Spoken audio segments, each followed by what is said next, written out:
காந்தியவாதி மீட்டிங்கு மு.க. ஸ்டாலின் திமுக கூப்பிடுறீங்களே, அவர் உயிரோட இருந்தாருன்னு வச்சுக்கோங்க, ஏதாவது தூக்கி அடிக்க வந்துருவார். தமிழ்நாடு முழுசும் டாஸ்மார்க் 60,000 கோடி ரூபாய் சேல்ஸ் பண்ணிட்டு, காந்தியோட அடிப்படை கொள்கை என்னப்பா? மதுவுக்கு எதிரானது. ஆனா நாளைக்கு காந்தியவாதி மீட்டிங் மு.க. ஸ்டாலின் அவர்கள் தலைமை தாங்குகிறார், துணை முதலமைச்சர் அவர்கள் தலைமை தாங்குகிறார். ஏன் டாஸ்மார்க்கை பத்தி பேசுறேன்? வட மாவட்டங்கள் இருக்கக்கூடிய திருவண்ணாமலையிலிருந்து விழுப்புரம், தருமபுரி, கடலூரிலிருந்து எல்லா ஊரும் இன்றைக்கு ஏன் வறுமையில் இருக்கு?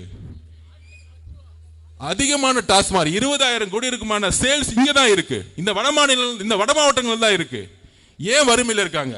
நம்மளுடைய தலித் சகோதரர்களும் வறுமையா தான் இருக்கிறாங்க, நம்மளுடைய வன்னிய சகோதரர்களும் வறுமையா தான் இருக்கிறாங்க, எல்லா சமூக மக்களிலும் வறுமையா தான் இருக்காங்க. எங்களுடைய தலைவருக்கு சாதி தெரியாது. வன்னிய சகோதரர்களும் தலித் சகோதரர்களும் சரி சமமாக பார்க்கக்கூடிய ஒரே தலைவர் எங்களுடைய தலைவர். இந்த பிரித்தாளும் சூழ்ச்சியை எங்கள் தலைவர் உருவாக்க தெரியாது. இதுதான் எங்களுடைய அடிப்படை கொள்கை.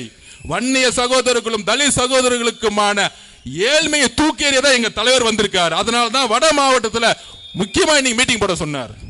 இந்த சாதியை அடிப்படையில் சாதிவாரி கணப்பை உருவாக்கி வறுமையை ஒழிக்க எங்க தலைவரால் மட்டும்தான் முடியும், தமிழக வெற்றி கழகத்தால் தான் முடியும். தோழர்களே, சாதியை தூக்கி எறிந்து நம்மளுடைய ஏழ்மையை நாம நினைப்போம்.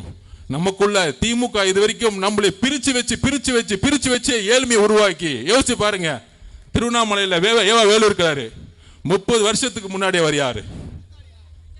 நம்மளுடைய தலித் சகோதரர்களே, நம்மளுடைய வன்னிய சகோதரர்களே, இன்னைக்கு உங்க அப்பா ஏழ்மையில இருந்திருப்பார், உங்க தாத்தா ஏழ்மையில இருந்திருப்பார், ஒரு சாதாரண விவசாயியா இருந்திருப்பார், இன்னைக்கும் குடிசை வீட்டில தான் இருப்போம். ஆனால் 30 வருஷத்துக்கு முன்னாடி வேலு எப்படி இருந்தார்? இன்னைக்கு 2 மெடிக்கல் காலேஜ், 2 இன்ஜினியரிங் காலேஜ். எப்படி வந்துச்சு? இதுதான் கொள்ளை. அந்த கொள்கைக்கு அடிப்படை என்ன? நம்மளை பிரித்தாள்றது, ஜாதியின் அடிப்படையில் பிரித்தாள்வது. இனி வட மாவட்டங்களில் எல்லா சமூக மக்களுக்குமான திட்டங்களை எங்கள் தலைவர் உருவாக்குவார். எல்லா மாவட்டங்களும் வறுமையிலிருந்து வெளிப்படணும். ஒட்டு மொத்தமா சொல்றேன், தமிழ்நாட்டில் இருக்கிறதுலையே தென் மாவட்டங்களும் வட மாவட்டங்களும் மிகப்பெரிய வறுமையில் இருக்கு. அந்த வறுமைக்கு காரணம் அரசு தன்னுடைய திட்டங்களை சரியாக எந்த மாவட்டத்திற்கு கொண்டு செல்லாதது. இப்ப கூட சொன்னாங்களே, குறிஞ்சிப்பாடியில் ஏன் பஸ் ஸ்டாண்ட் வந்துச்சு? கண்டிப்பா குறிஞ்சிப்பாடியில் பஸ் ஸ்டாண்ட் வர்றது தப்பு கிடையாது. ஆனால் நோக்கம் என்ன? அவங்க ஃபேமிலி சுத்தியிலும் லேண்ட் வாங்கி போட்டிருப்பாங்க, ரியல் எஸ்டேட், அவ்வளவுதான்.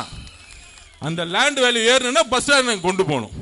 ஸோ இந்த மாதிரி எல்லாமே ரியல் எஸ்டேட் ஊழல், இதை நோக்கியே திமுக சொல்லும் பொழுது 11 பேர் இல்லை, இன்னும் யாரெல்லாம் இருக்காங்களோ இன்னும் 25 பேரை கூப்பிட்டுக்கோங்க, இன்னும் 30 பேரை கூப்பிட்டுக்கோங்க. ஏன்னா உங்களுக்கு உங்க மேலேயே நம்பிக்கை இல்லை. அதான் பிரச்சனை. மு.க. ஸ்டாலின் அவர்களுக்கு அவர் மேலே நம்பிக்கை கிடையாது. அதனால தான் இன்னும் 30 பேரை கூட்டிட்டு போவார். ஆனால் எங்களுக்கு, எங்களுடைய தலைவருக்கு